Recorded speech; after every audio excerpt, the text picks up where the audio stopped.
Hello friends, तो कैसे हैं आप लोग।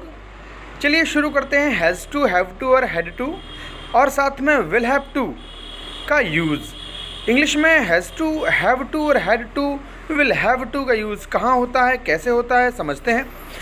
जब कोई कार्य हमें मजबूरी में करना पड़े, जैसे कई कार्य ऐसे होते हैं जो आप करना नहीं चाहते लेकिन आपको मजबूरी में करने होते हैं, तो वहाँ यूज़ कर सकते हैं।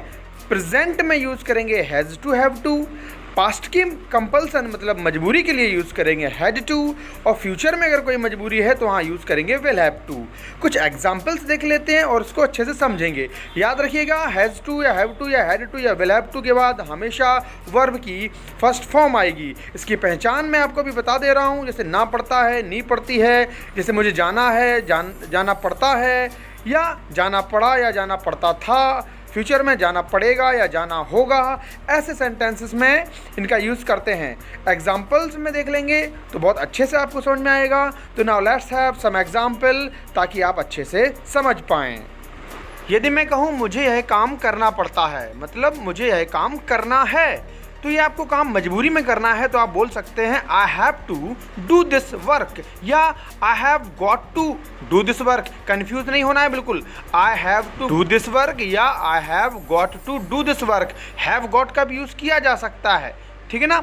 अगला एग्जाम्पल है उसे घर जाना पड़ता है, मतलब उसे घर जाना है, ये मजबूरी दर्शा रहा है, तो कैसे बोलेंगे he has to go home या he has got to go home. जो भी आपको सरल लगे आप बोल सकते हैं। अगला एग्जाम्पल देख लेते हैं। मान लीजिए मुझे हिंदी पढ़ना पसंद नहीं है, फिर भी मुझे पढ़नी पड़ती है, तो अगर मैं कहूँ मुझे हिंदी पढ़नी पड़ती है तो I have to study Hindi. यदि मैं कहूँ मुझे हिंदी नहीं पढ़नी पड़ती है, नेगेटिव कर दो, I don't have to study Hindi. यदि मैं पूछूँ क्या मुझे हिंदी पढ़नी पड़ती है, तो do I have to study Hindi. और यदि मैं कहूँ मुझे हिंदी क्यों पढ़नी पड़ती है, तो why do I have to study Hindi. ये प्रेजेंट की बातें थी। अब हम बात करेंगे पास्ट के बारे में, तो वहाँ क्या हिंदी निकलेगी। मुझे प्रतिदिन स्कूल जाना पड़ता था, या मुझे स्कूल जाना पड़ा, या मुझे यह काम करना पड़ा, या मुझे यह काम करना पड़ता था। तो इंग्लिश कैसे बनाएंगे देख लेते हैं। I had to go to school daily, मतलब मुझे प्रतिदिन स्कूल जाना पड़ता था या मुझे स्कूल जाना पड़ा। I had to do this work, मुझे यह काम करना पड़ा या मुझे यह काम करना पड़ता था। अब पास्ट में है तो हैड टू का यूज़ तो होगा ही। हैड टू के बाद वर्ब फर्स्ट भी जरूर लगाएं। कुछ और एग्जाम्पल देख लेते हैं। अफर्मेटिव, नेगेटिव, सिंगल इंटरोगेटिव और डबल इंटरोगेटिव के। उसे कल कानपुर जाना पड़ा, he had to go to Kanpur yesterday. उसे कल कानपुर नहीं जाना पड़ा, he did not have to go to Kanpur yesterday. क्या उसे कल कानपुर जाना पड़ा, did he have to go to Kanpur yesterday. उसे कल कानपुर क्यों जाना पड़ा, why did he have to go to Kanpur yesterday. अब फ्यूचर में देख लेंगे तो फ्यूचर में कैसे सेंटेंसेस आएंगे।